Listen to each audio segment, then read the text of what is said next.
Que con la llegada de los móviles inteligentes y la irrupción de WhatsApp, los grupos se han convertido en una herramienta para agregar a personas que comparten alguna finalidad. De ahí los grupos de padres y madres de alumnos.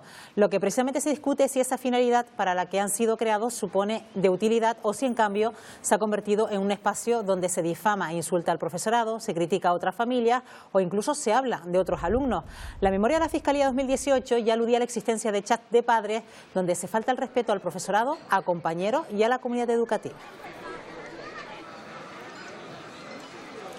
Como decimos, siempre ha estado en el punto de la polémica y es un asunto que queremos tratar esta mañana con Pedro Crespo, que es presidente de AMPE. Señor Crespo, ¿qué tal? Muy buenos días. Hola, buenos días. Buenos días, bienvenido. Bueno, siempre han habido voces discrepantes sobre la finalidad de estos grupos de WhatsApp, de esos WhatsApp de familia, voces que lo defienden porque pueden tener su utilidad, pero otras que dicen que realmente no sirven para nada.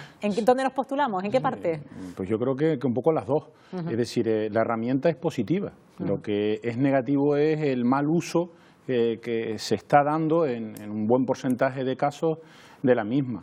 Es decir, los grupos de WhatsApp ayudan a la comunicación entre muchos sectores, y cuando hablamos de familia nosotros entendemos que puede ser positivo. De hecho, hay profesores que creamos incluso los grupos de WhatsApp y que tenemos determinada comunicación con alumnos en etapa secundaria, bachillerato y con padres en infantil primaria. El problema es cuando se hace, como digo, un mal uso, cuando se utiliza para funciones y con intenciones que no son las adecuadas. Claro. Cuando estamos hablando de un mal uso, pongamos ejemplos, porque habrá muchos que tengan hijos y que tengan esos grupos que sepan ya de lo que están hablando, pero a lo mejor pues hay personas que no saben a lo que nos referimos exactamente. Sí, se utilizan los grupos, se crean primero fuera de lo que es el contexto educativo directo de un centro, lo crean los padres, se pasan los móviles y empiezan a crearlo.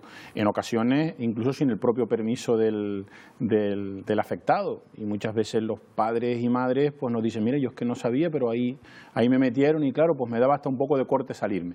¿Y para qué se utiliza de forma no apropiada?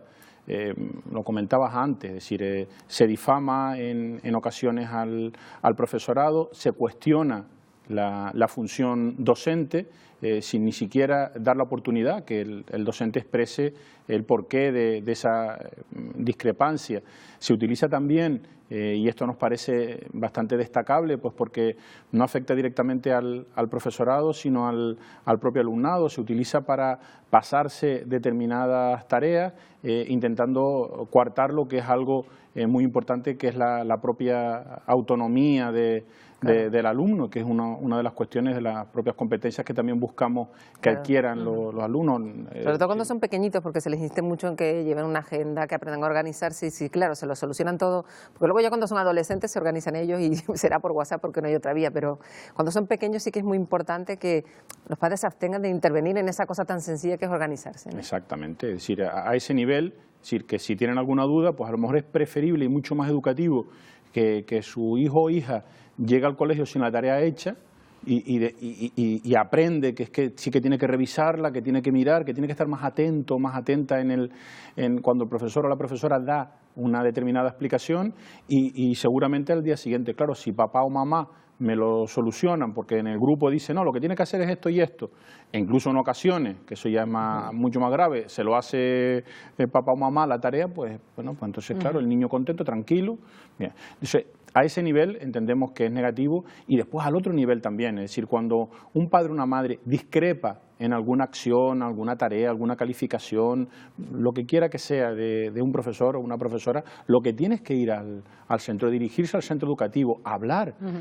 Y eso precisamente es lo que agradece el profesor, ¿no? Ese trato de tú a tú que se ha perdido en los últimos tiempos precisamente con la llegada de las nuevas tecnologías, ¿no? Pues sí, ese es una de las grandes carencias, y en eso no ayuda el tema del WhatsApp, al contrario.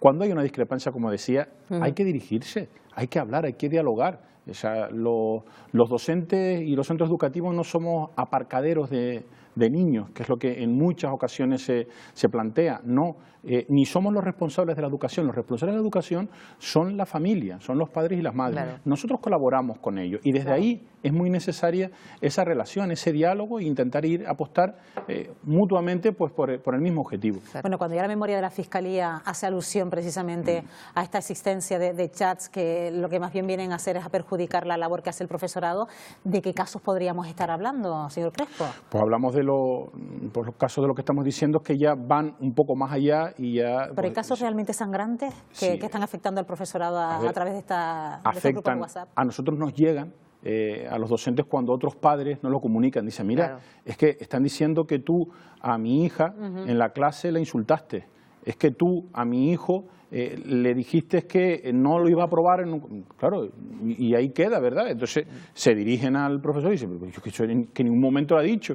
Es que estamos esto, claro, iba a decir hasta el nombre de una emisora televisiva, pero no lo voy a hacer, ¿verdad? Claro. ¿De qué estamos hablando? Es decir, pero claro, la importancia de que los padres no sean cómplices de este tipo de mensajes, que alerten sobre la presencia de estos mensajes y, si es posible, que se salgan de este grupo de WhatsApp, ¿no? Ese es el planteamiento, es decir, eso es lo que tenemos que hacer, intentar darle un buen uso. No salirse, insisto, porque dándole un buen uso son herramientas positivas, pero usándolas para lo que se debe usar, no para cuestiones que desde luego dejan muy mal al profesorado, y no por dejarnos mal simplemente, sino porque no ayudan, no colaboran lo que verdaderamente debe ser el objeto, que es, como decía, ir en la misma línea. Ambos, ayudar a nuestros niños y nuestras niñas. Claro, y además se genera un ambiente a lo mejor tóxico entre los padres cuando se vierten opiniones totalmente subjetivas por parte de a lo mejor un padre que se siente pues maltratado y luego dice, es que este profesor pues no tiene el nivel, o esta persona no tiene la formación, por ejemplo, y a lo mejor pues eso no se puede ni siquiera demostrar, pero ahí está, ya ha quedado escrito, ahí ¿no? queda, efectivamente, ahí queda, y ahí siembras la duda, ¿verdad? Como en muchas otras ocasiones lo dice, y ahí queda la duda. Entonces, desde luego que nosotros pues no estamos en absoluto de acuerdo, y creemos que es conveniente y además valoramos muy positivo el que programas como este pues se hagan eco de esta realidad, pues también para poco a poco ir cambiándola. Y yo creo que lo lograremos. Bueno, y también un tema muy delicado, señor Crespo, que tiene que ver con la difusión y la grabación de imágenes de menores, porque luego nos encontramos que sí es verdad que el teléfono móvil lo utilizamos en determinadas ocasiones para grabar la función de final de curso, la función de Navidad. ¿Y qué pasa? ¿Qué ocurre? Que dicen muchos padres, mira, yo no puedo acudir, tú me lo pasas por el grupo de WhatsApp, y al final ese vídeo, esa imagen empieza a circular por las redes, y a lo mejor hay muchos niños ahí que han firmado incluso su no consentimiento a participar dentro de estas imágenes, ¿no? Sí, es un tema muy delicado y además cada vez más. Hay varias denuncias al respecto. Nosotros en todos los centros educativos de la enseñanza pública lo comunicamos cuando hay alguna acción así colectiva en la que tienen posibilidad de acceso la familia. Decimos que no se puede en absoluto hacer ninguna grabación que no sea la del propio hijo y el uso propio de lo que cada padre es responsable. Bueno, también es verdad que en otras circunstancias se da que ya los propios colegios, incluso determinadas clases, determinados profesores, cuentan con sus propias aplicaciones para informar de las tareas y de lo que hacen diariamente en sus aulas. Esto viene un poco también a suplir esa función esa función que tienen ahora mismo los grupos de WhatsApp, señor Crespo. Me refiero que las aplicaciones perfectamente ya nos informan de lo que están haciendo nuestros niños en clase y qué tarea tienen programada para la jornada. Y desde ahí es positivo, es decir, la comunicación familia, profesorado es fundamental.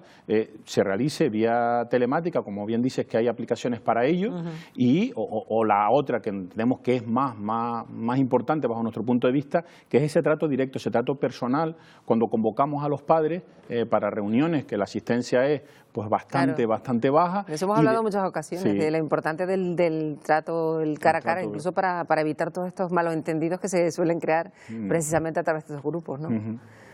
Bueno, en cualquier caso también queríamos aprovechar la presencia del señor Crespo para hablar de otro asunto que tiene que ver con las circunstancias quizás laborales de la docencia aquí en las islas. Bueno, ¿están satisfechos sobre todo por la corrección que afectaba a los sexenios que se recogían en los presupuestos generales de Canarias para este año 2020, señor Crespo? Sí, el tema de los sexenios, cuando logramos ese acuerdo ya hace unos años, lo que venía a recoger era que los docentes canarios éramos los únicos que en ese momento no cobrábamos este complemento por formación. Llegamos a un acuerdo progresivo y bueno, nuestra sorpresa fue cuando se pretendía incumplir lo que era la subida acordada para el año 2020. Bueno, vía negociación, en este caso con la directora general de personal, pues bueno, llegamos a ese acuerdo de que no se debían incumplir esas cantidades. Hubo un error también, parece que era error tras error en la publicación en el boletín, y también pues se ha corregido. Estamos pendientes de que se publique ya en el boletín la nueva corrección, a ver si llega a tiempo de las nóminas del mes de enero. Bueno, y ahora también muy pendiente de esa oferta pública de empleo. Todavía continúa la negociación, señor Crespo, ¿no? Sí, este año la verdad que bastante más tarde que en años anteriores, era el mes de noviembre, otros cursos cuando se ha sabido de las plazas y las especialidades. Este año fue tarde, comenzamos el viernes de la semana pasada, pero vaya, la negociación ha ido bastante rápida. Hemos mantenido 2 mesas técnicas esta semana y el planteamiento es que el próximo martes se concluya en el seno de la mesa sectorial para lanzar la oferta para 2020. ¿Y están contentos con esa propuesta inicial de 1.402 plazas? Sí, se está hablando entre 1.300 y pico, 1.400. Sí, nosotros entendemos que es una oferta adecuada. Hay que partir que en Canarias cada año se jubilan en torno a 900.000 docentes. Hay necesidad de oferta de empleo público y nosotros entendemos que es correcta los planteamientos, los números que se están dando. Ha habido matices en la negociación, ha habido flexibilidad pues para intentar aquilatar la concreción de las diferentes especialidades. Bueno, pues estaremos muy pendientes de esas negociaciones. Pedro Crespo, presidente de AMPE, como siempre, gracias. Buenos días. Gracias, muy buenos días.